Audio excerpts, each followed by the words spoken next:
In October of 2013, 25-year-old archivist Lisa Burns went missing in the Superstition Mountains. They searched for her for weeks, combing every ravine and every ledge, but no trace of her was found.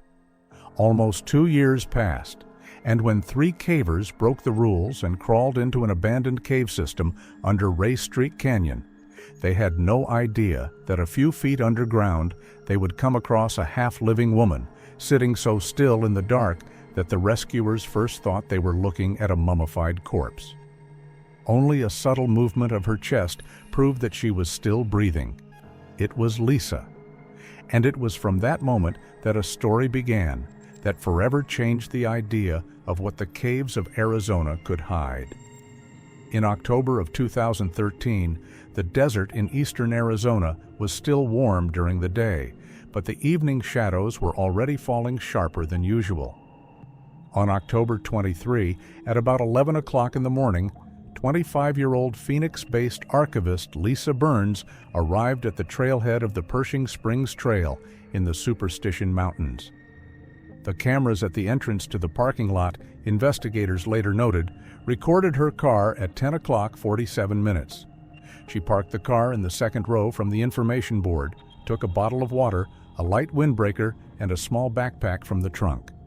According to the ranger who checked the visitor log that day, Lisa's signature appeared there at approximately 11 o'clock 15 minutes. Lisa was an experienced hiker.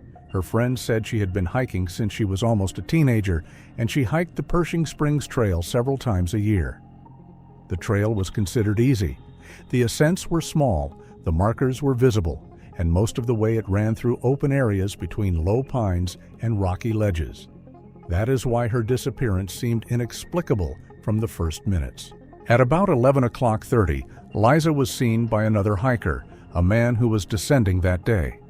As he told the police, the girl looked calm, walked with a steady step, and did not give the impression of a person who had lost her way. He reminded the investigators that she had politely greeted them without stopping and continued up the hill. This short episode was the last confirmed evidence that Lisa was on the trail that day. The following hours remained empty.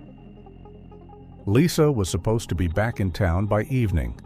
According to her close friend Kelly Thomas, they had arranged for a short call at around 9 o'clock. When Lisa's phone went silent and she did not show up at home, Kelly first waited, then started texting, and at about 22 o'clock called the Phoenix Police Department. The officer on duty logged the call and contacted the Pinal County Sheriff's Office, which includes the Superstition Mountains area. The first rangers arrived at the trailhead after midnight. Lisa's car was parked where she had left it. Inside was a bag, a phone, keys, a small flashlight, and a folding knife, the standard set that Lisa usually took with her, but for some reason she left her phone in the car. It is unknown why. Friends claimed that sometimes she did this to avoid distractions, but usually she took the phone at least as a navigator. Investigators noted that there were no signs of a struggle inside the car, the passenger seats were not moved, and the windows were not rolled up. Around 2 in the morning, the initial combing of the upper section of the trail began. The rangers moved from the trailhead to the elevation where the trail turned steeply to the south. They used a thermal imager, but it was a cold night, and a motionless body gives off almost no heat in such conditions. The search continued until dawn, with no results. At 6 o'clock in the morning on October 24th, a full-scale operation was officially launched. Specialists from the Arizona Rescue Association, groups with search dogs, and volunteers arrived at the site. In the areas where the trail led to narrow ledges, volunteers checked each ledge and ravine, descending on ropes. Markers were placed at the bends to indicate the areas that had already been surveyed. 2 drones and 1 sheriff's helicopter with a high-resolution camera began to work over the area.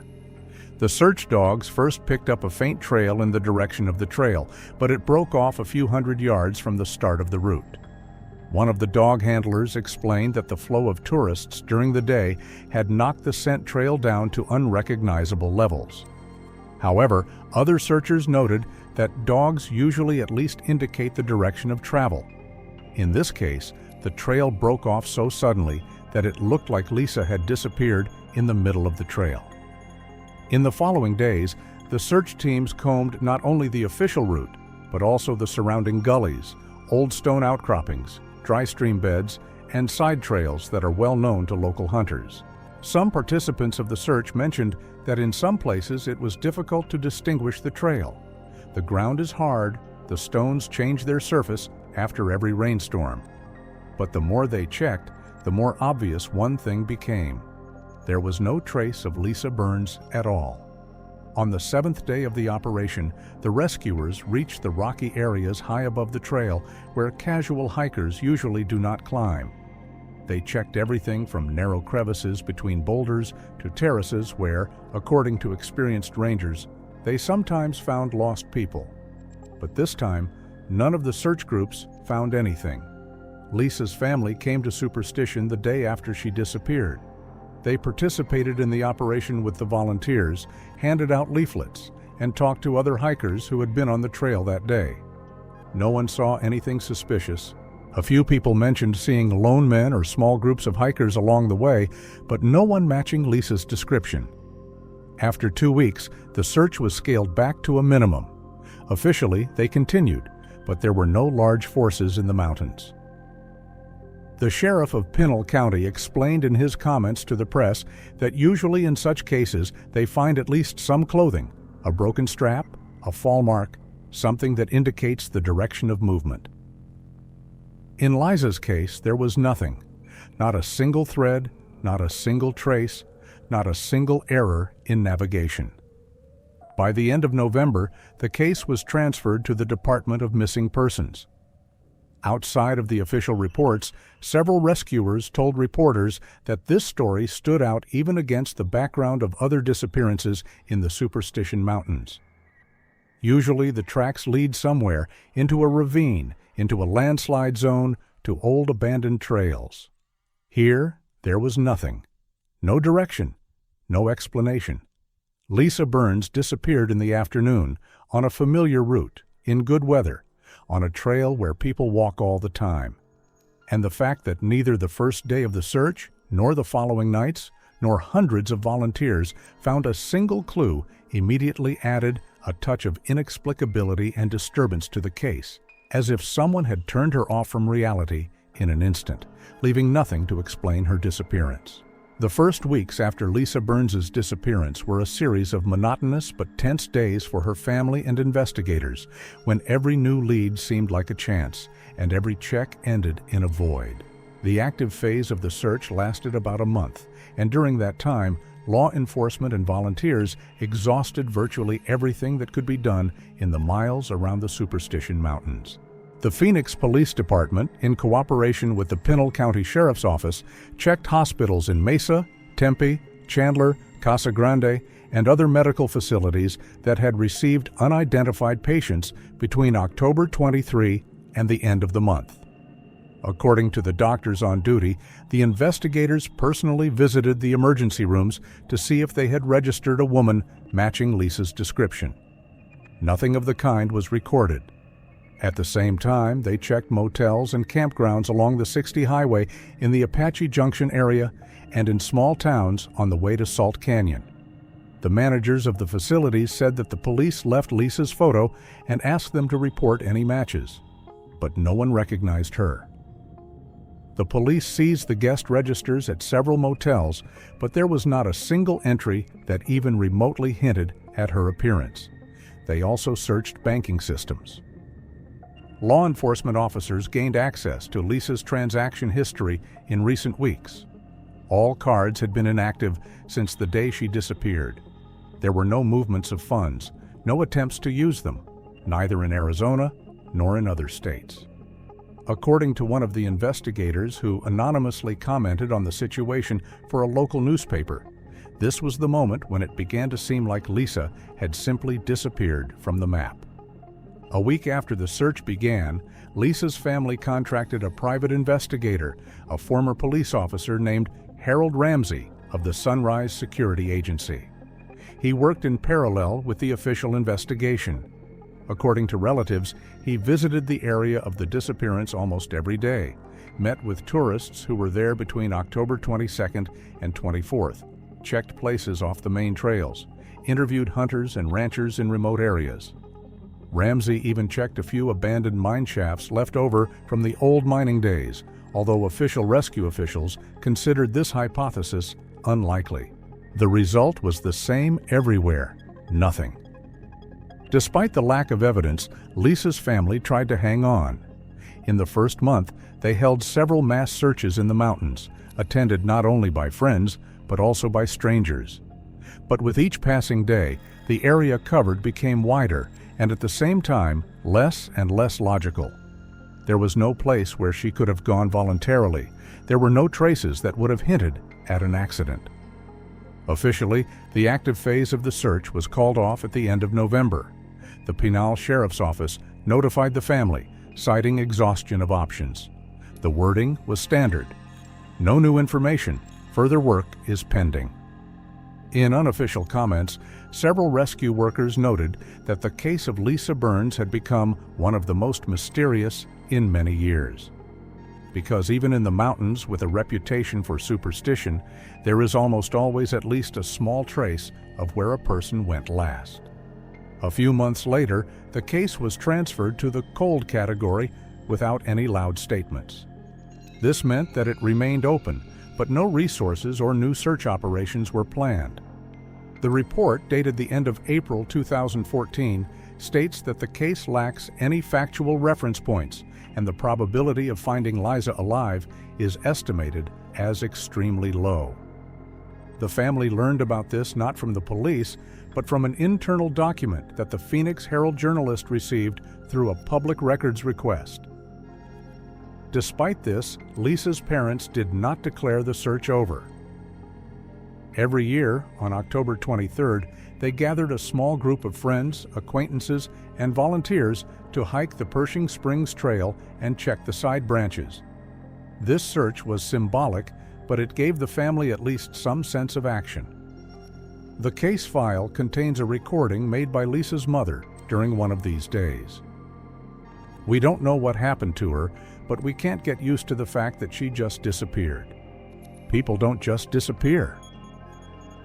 Meanwhile, in the Missing Persons Department, Liza's case was gradually pushed to the back burner.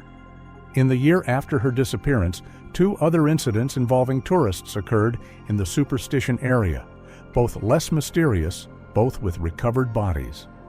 Against their background, the Burns case looked even more inexplicable. No traces, no witnesses, no logic. There is one more detail in the police files. In the first months of the investigation, investigators also checked possible scenarios of voluntary disappearance. But financial reports, social contacts, correspondence, the nature of expenses, and the conclusions of the psychologist who worked with the family did not confirm any of these hypotheses. Lisa had no reason to run away, was not depressed, and was not preparing to escape. She simply disappeared in the middle of the day on a path where other people were walking at the same time. Months passed, and the case began to grow silent. All the family had left was perseverance and hope, which they maintained despite the fact that there was more and more uncertainty and ambiguity around them every year. The Superstition Mountains continued to live their lives as if nothing had happened, as if one of their secrets had simply hidden another person. The family waited. The police waited. But there was no answer from anywhere. On October 19, 2015, the Ray-Strick Canyon was almost empty.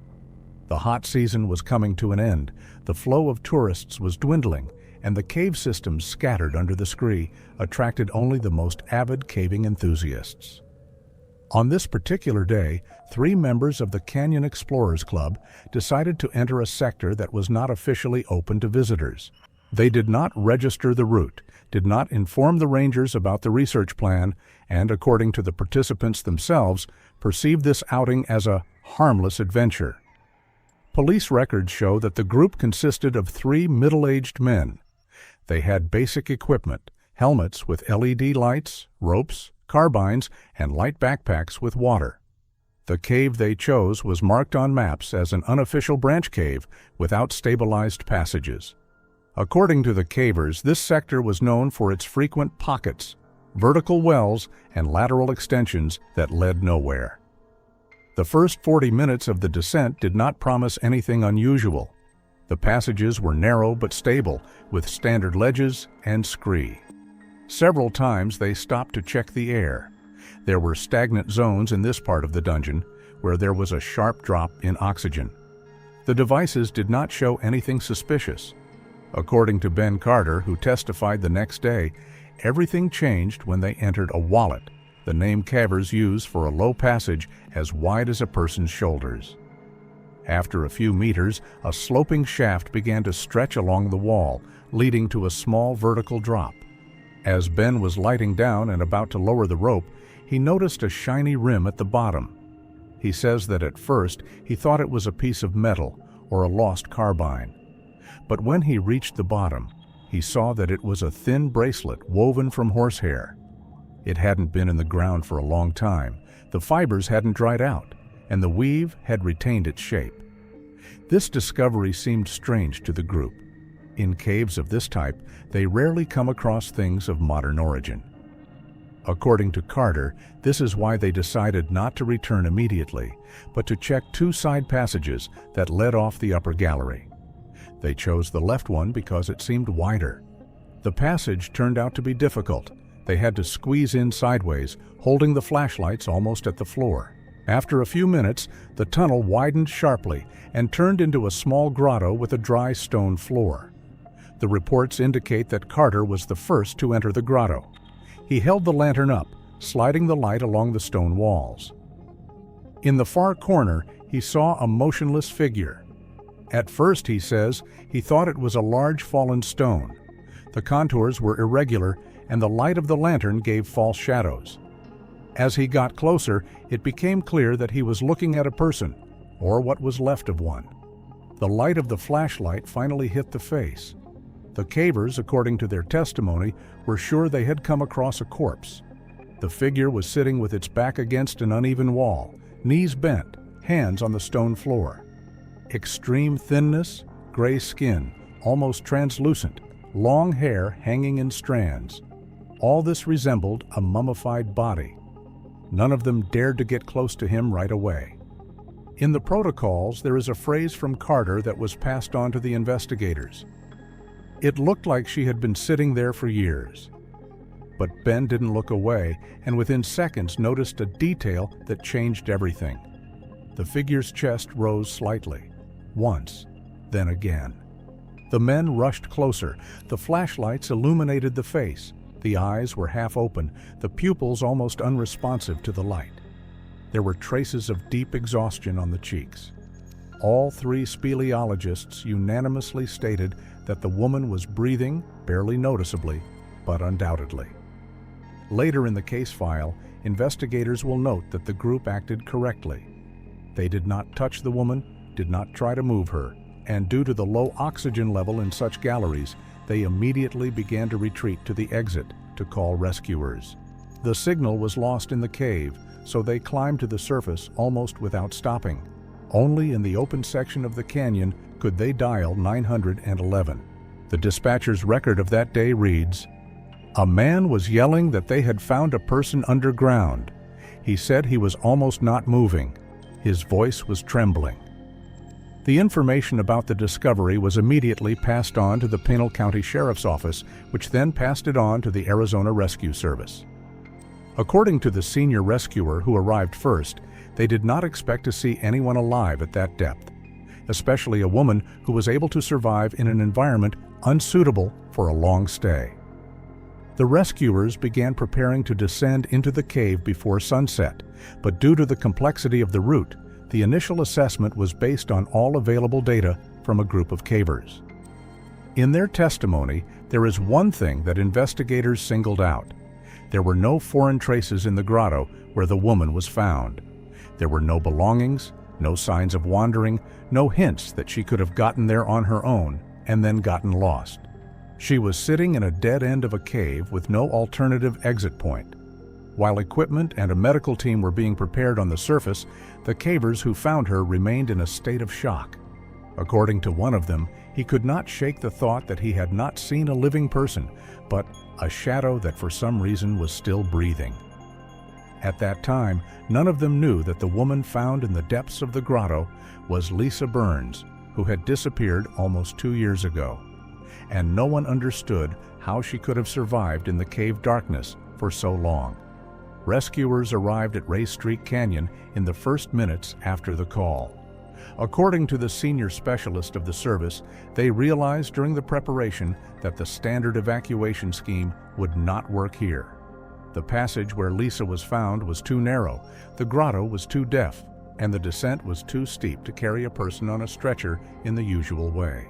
The team had to create a route almost from scratch, widening some of the passages and installing improvised supports in places where the stone crumbled at any touch. The first medic descended into the grotto half an hour after arrival. The report states that he found Lisa in a sitting position, with slow breathing and a pulse that was barely detectable. In his words, she looked like a person who had been without food, light, and movement for a long time. Her body temperature was dangerously low, even for dungeon conditions. The skin had numerous bruises, old calluses, and lacerations on the shoulders and forearms. The doctor did not perform any active manipulations on the spot. Any careless movement could have injured her more. He only fixed small supports under her back and signaled the team on the surface to prepare a stabilization stretcher. A complicated lifting operation began. All the movements were performed inch by inch, as recorded in the internal report. The ropes were constantly shifting the stone fragments, so the rescuers had to take turns every few minutes to keep control of the tools. The temperature in the narrow sections dropped to values that made even experienced cavers shiver. According to one of the rescuers, there was no chaos, but there was fear. Everyone realized that a tiny miscalculation could put an end to both her and us. The climb lasted for many hours. In the middle of the route, they had to set up a temporary platform made of metal rails, which the rescuers brought with them after the first inspection. Liza was lifted in a semi-recumbent position with her head and limbs fixed because her body was not balanced. The report notes that she never raised her voice or changed her expression. When Liza was finally brought to the surface, it was late in the evening. A temporary medical center was set up on the edge of the canyon. The doctors were able to examine her for the first time in normal light and immediately transmitted the data to the dispatcher. The patient was in critical condition with a clear threat to her life and needed to be transported to a Phoenix hospital. The helicopter took off around midnight. According to the nurse who accompanied Lisa during the flight, the patient did not respond to voice, light, or touch. Her eyes were half open, her pupils moved weakly under her eyelids. Contact could not be established. The crew's report indicated that the heart rate was irregular, bordering on the threshold of stopping. They also noted the smell of pungent underground dust and traces of dried organic matter on the hair and hands. These substances were analyzed separately. Sierra Vista Medical Center doctors received the patient after 1 in the morning. The first examination revealed profound exhaustion, hypothermia, prolonged dehydration, and signs of vitamin deficiency, typical of people who have been exposed to sunlight for a long time. The X-rays clearly showed several old fractures, ribs, wrist, ulna, that had not fused properly. The medical report stated that these injuries could not have been accidental and occurred at different times. On Liza's body, they found characteristic abrasions that looked like marks from repeated pressure, possibly from holding in one position on a hard surface for a long time. The tips of her fingers were cracked so much that part of the epidermis came off. The nails were brittle, scratched to the point of bleeding in some places, which may indicate attempts to get out of a confined space. The mental state was assessed separately. The report of the psychiatrist on duty reads, "The patient demonstrates an almost complete lack of response to external stimuli. Stupor. The gaze is unfocused. there is no emotional response. One of the additional reports states that Lisa tried to close her eyes several times when a bright light was directed at her, but the reaction was weak and diffuse. She did not respond to voices or fulfill simple requests. The psychiatrists assumed deep dissociation, a condition that occurs in people who have experienced prolonged isolation, lack of light, and contact with the outside world. The doctors were preparing for the worst. They noted that even with resuscitation and intensive care, the chances of restoring vital functions were minimal. At a consultation held in the morning, they discussed the possibility of long-term treatment and rehabilitation if the patient survived the next few hours. One of the doctors wrote in an internal report, "She looked as if her body was alive, but her consciousness had long since left." At the time, no one could say what exactly happened to Lisa Burns underground. But it was obvious. She had been there much longer than an average person could endure. And something, or someone, had kept her in that dark space long enough to erase the line between order and chaos in her own mind. Detective Mark Sims arrived at the canyon the morning after Lisa's evacuation. He had been working in the Major Crimes Unit for many years and had been to many disappearance scenes in the Maricopa Desert area. But as he noted in his report, not a single case had ever started with a person being found several feet underground, alive but almost completely cut off from the world. The team of experts descended into the cave in 2 stages. The first one was a brief overview of the route the rescuers had used the day before to pull Lisa out. The second was a detailed recording of all the items found in the grotto. The report states that it was necessary to act carefully. Any careless movement could damage possible evidence. The grotto where Lisa was found turned out to be larger than the cavers had anticipated. When the lighting was set up correctly, a picture was revealed that, in their own words, made the experts feel cold even with the stable temperature of the stone. An improvised bed was lying on the stone floor. Moss, lichens, and thin pieces of dried roots were gathered in a dense layer. Traces of pressure showed that someone had been sleeping on it for a long time. The bed was neatly formed, without chaotically scattered pieces, as if the person who made it wanted to maintain at least minimal order. In the opposite corner of the grotto was a structure made of stones. Experts have suggested that it was a kind of reservoir for collecting dripping water that flowed from the ceiling. The stones were lined with a thin layer of sand on which micro-ditches were clearly visible. Water got inside regularly. This meant that the person who lived here knew how to survive in conditions of limited humidity. A pile of small bones was found nearby.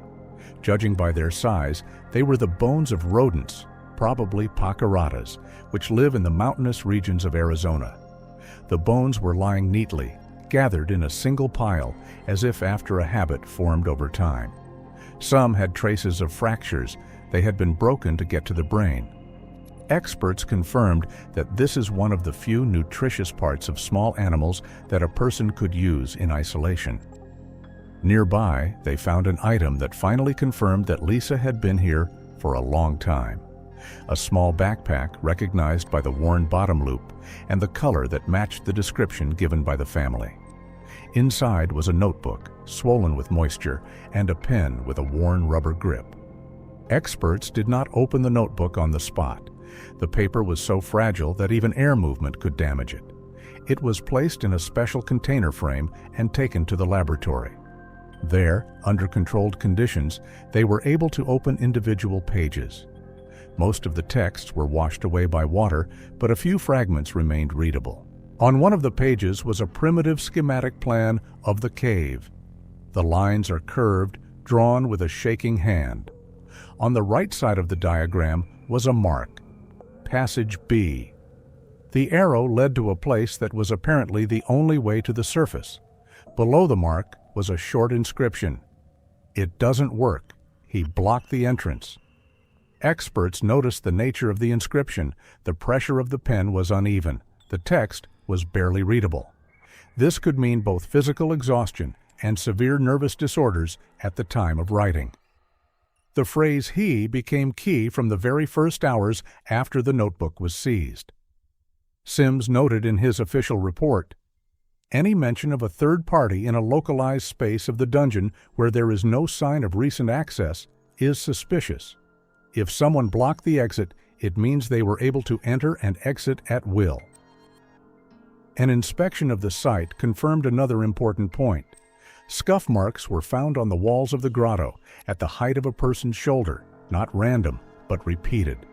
They could be caused by a person walking the same route many times. But the more the experts analyzed the pattern, the more suspicion grew. These movements did not look like Lisa's.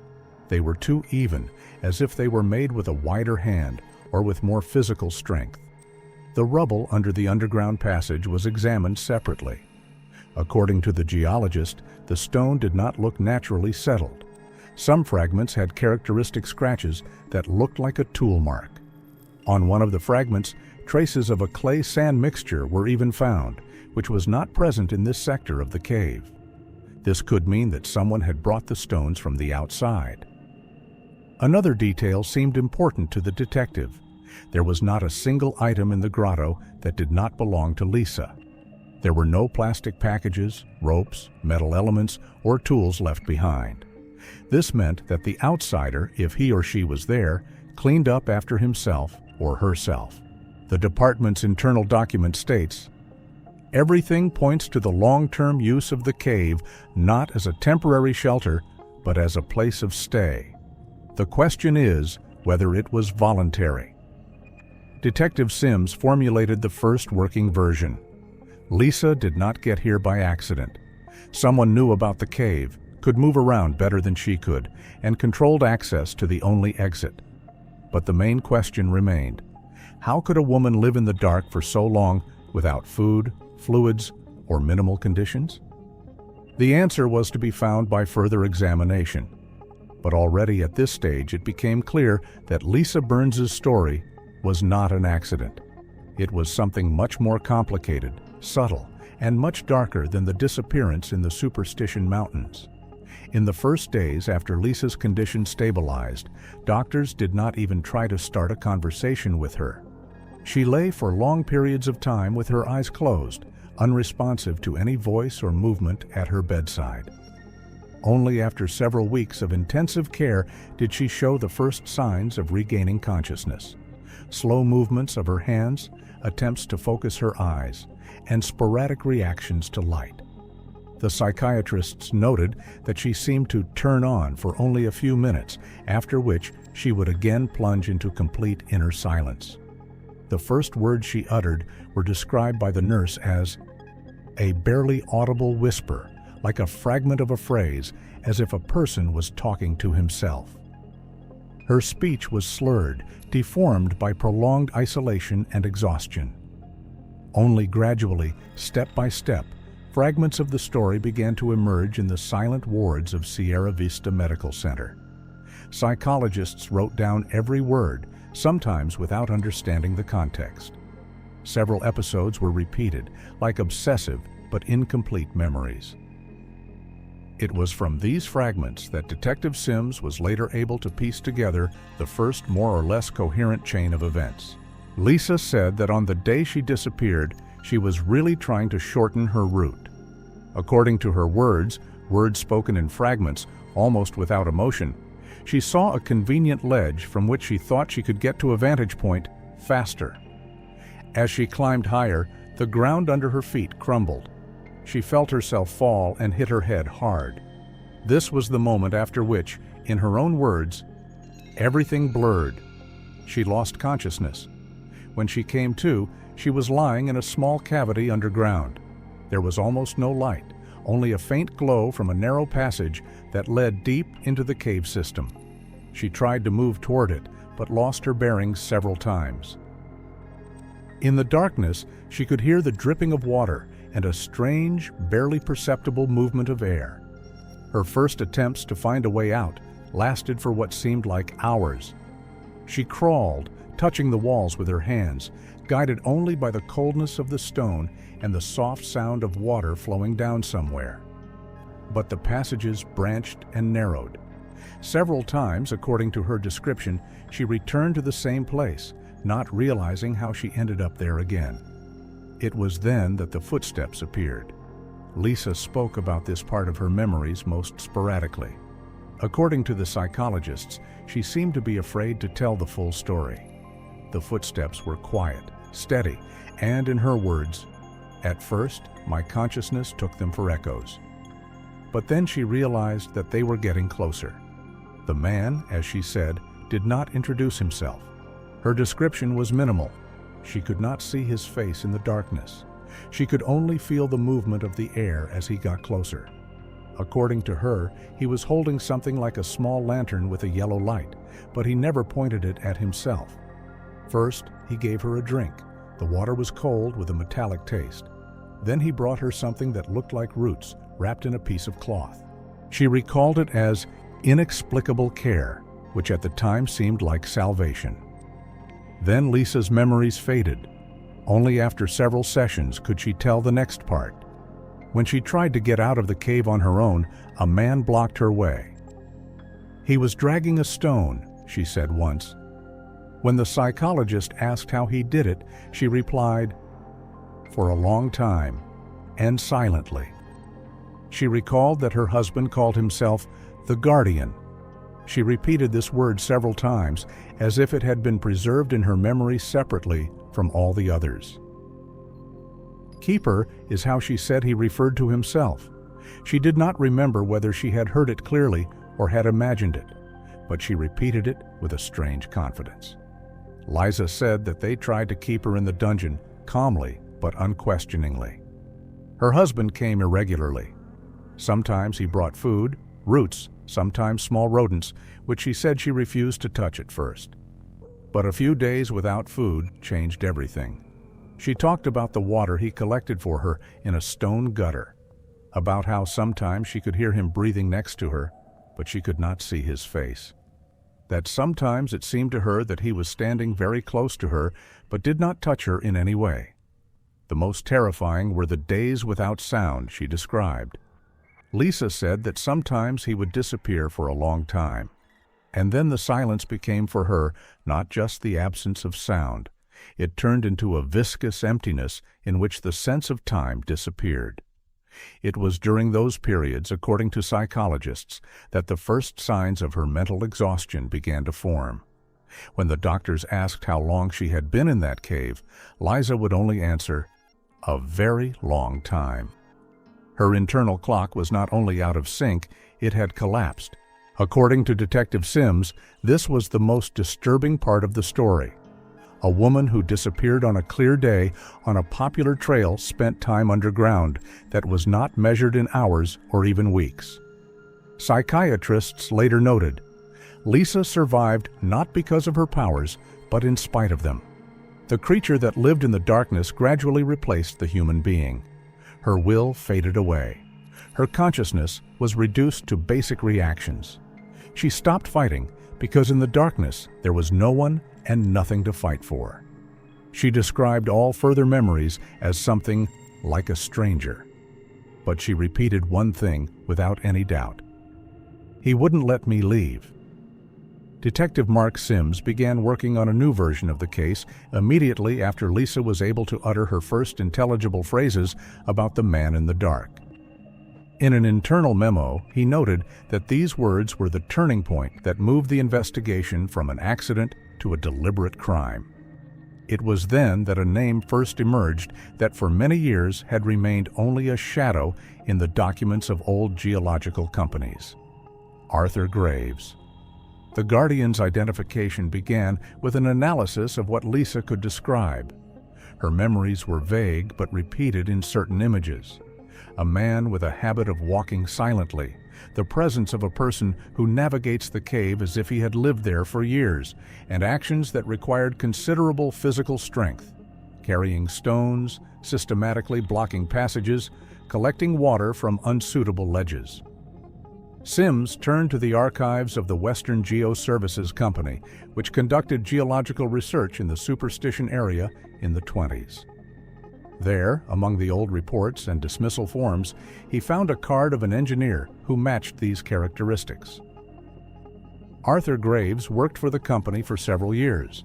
According to the testimonies of his colleagues, he was a highly qualified specialist, knew the structure of rocks well, had experience in cave massifs, and had the ability to navigate in the dark without using even the simplest devices. However, archival records contain references to his strange behavior. A former boss, who was interviewed by phone, said that Graves talked obsessively about underground systems and had a theory about a future man-made collapse, after which only those who adapt to life underground in advance will survive. The company's documents contain a record of his dismissal about 10 years before Lisa's disappearance. The wording was vague. Violation of work discipline and dangerous paranoid behavior. After that, traces of Graves began to disappear.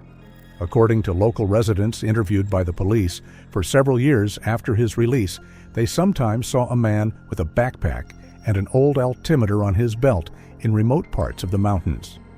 Some called him a savage, others a hermit, but no one perceived him as a threat.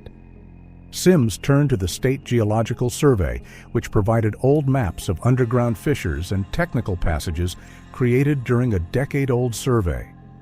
Several of them overlapped with the area where Lisa was found. According to one of the geologists working for the company at the time, Graves may have known about the existence of unofficial cavities that were not included in public maps. It was this knowledge that allowed him to move underground as if it were his private labyrinth. The police organized a new search operation, but this time it was not aimed at rescue, but at identifying Graves' possible hiding places. They used old radio sensors, cavity scanners, and the help of cavers specializing in mapping unknown areas. The search lasted a week. In several canyons, they found the remains of temporary campsites, traces of small fires, empty cans, and pieces of cloth that served as shelter from the rain. The most important discovery was made early next week. In a remote part of Little Apache Canyon, where almost no one went because of the difficult terrain, the group found a hidden camp. It consisted of a small tent, an old tarpaulin, and a makeshift shelter made of stones. According to the investigators, the place looked like it had been left in a hurry. Some things were scattered, and the ground under the tent was pressed with fresh footprints. There were several items inside that immediately caught my eye. Small metal boxes with dried roots, pieces of cloth with traces of soil, an old lantern with a yellowed light, and several notebooks bound with rope. It was the notebooks that became the key to who Graves was in recent years. Experts called them observation diaries. The pages contain short handwritten notes. The handwriting is uneven, sometimes harsh, in some places as if written in the dark. The text described the movements of tourists in the superstition area, route markers, and the hours when the trails are least crowded. Some entries are dated with phrases instead of numbers. August, hot, after a rainstorm, cold nights. There was a second part of the diaries, the most disturbing.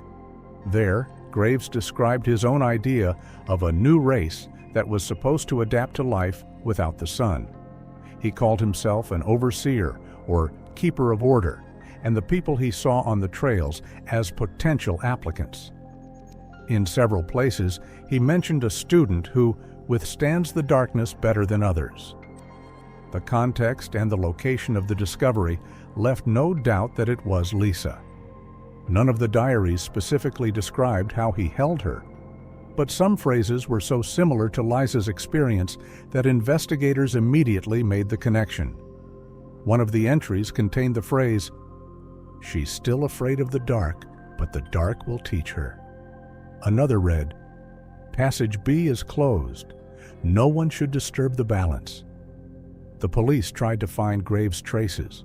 They combed every ravine and technical passage in the canyon that led deep into the rocks. Search teams with dogs walked for several miles, but the scent trail broke off over a cliff where there were only old shoe marks and a shifted stone. The cavers speculated that he might have gone down one of the deep vertical passages, the kind that lead to unexplored areas. For an ordinary person, this would have meant death. But for Graves, who had lived in such conditions for years, it could have been an escape route. Officially, the police said that Arthur Graves was in hiding and his whereabouts were unknown. But in unofficial comments, detectives said otherwise. He disappeared into the same bowels where he spent most of his life. He was never seen again. There were rumors among the locals that sometimes at night someone heard footsteps in the gorges or saw a faint yellow light between the stones. But these stories were unconfirmed. In Sims's report, dated late in the fall, there was an entry that most accurately described the end of the operation. "We found his world, but we did not find him. He remains a shadow, a ghost that this landscape has produced, and which seems to be able to disappear in the same way that Lisa once disappeared." Official medical reports drawn up during the first months after Lisa Burns's return described her condition as a slow reintegration into reality. The doctors recalled that her reactions remained slow for a long time, and her body was so weakened that even a short walk across the ward required several minutes of rest. She began to gain weight only after many weeks, and the process was unstable. Her body sometimes did not eat, as if it refused to return to a normal rhythm of life. The psychologists who observed her wrote in their notes that Liza often subconsciously searched the corners of the room with her eyes, as if checking to see if someone was hiding there. In the first months, she could not stand the darkened corridors and asked to leave the door open, even at night. A nurse who worked in the rehabilitation unit recalled that Liza woke up several times screaming, but could not explain what she had dreamed. She only repeated the word "he." Subsequently, on the recommendation of psychotherapists, Lisa was transferred to a long-term recovery program, which included work with specialists in conditions caused by isolation. The report of one of them reads, "The patient demonstrates reactions characteristic of people who have been in the absence of sensory stimuli for a long time. The space without light has left a deep mark on her cognitive functioning." In addition to nighttime panic attacks, she suffered from claustrophobia. Any confined spaces, even a standard CT scan room, caused a sharp loss of control. The doctors had to cancel the examination several times because Lisa refused to enter the equipment, mentioning the pressure of the stone. Despite this, her recovery process was moving forward. Her family supported her every day, even though they recognized it. Lisa was different. Her speech remained restrained, her spatial perception altered, and her attention scattered.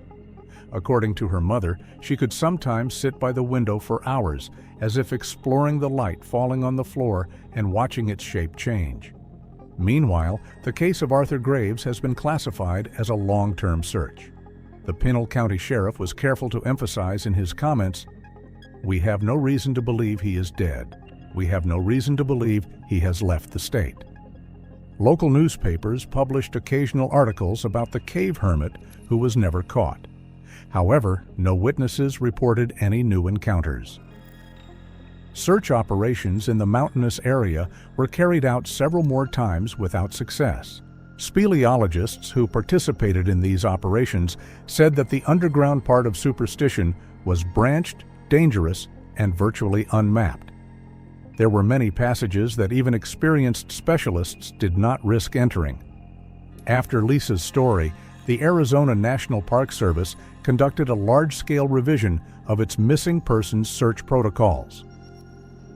The list of changes includes mandatory checks of cave systems within a few miles of the missing persons' points of origin, increased control over route registration, and new rules for working in remote canyons.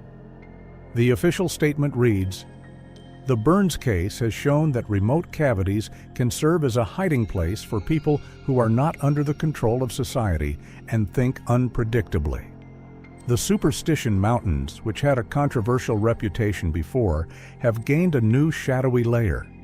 Tourists who used to hike long routes on their own were now more likely to join group hikes.